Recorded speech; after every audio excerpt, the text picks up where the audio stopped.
Hey there, I'm Alexis with CHAKREDY, and today I'm really excited to talk with you about nutrition interference, specifically leaks. And leaks can be perceived as holes in the energy field, and they range in severity and can be both acute or more chronic. Leaks tend to yield an overall sense of depletion and indicate that energetic boundaries are definitely a priority. So, how a leak might be experienced. You may experience a leak as fatigue, depletion, maybe even a sense of dread. And the energetics of a leak can yield more of an immediate lack of energy, lack of motivation, not having boundaries, and getting really stuck in the head. So, let's take this concept and apply it to food.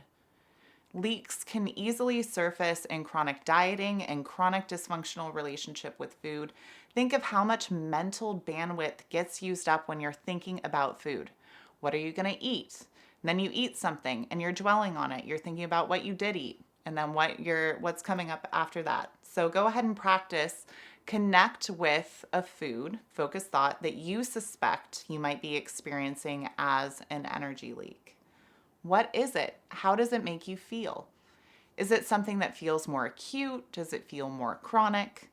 Can you connect with something specific? And when you do, can you then trace the origin from which it comes from? I can't wait to hear all about your insights below. And if you'd like to learn more about nutrition, energetics, and dynamics, be sure to subscribe to my YouTube channel and check out the nutrition energetics training. And after all of these years, it's finally here. So thank you so much for watching.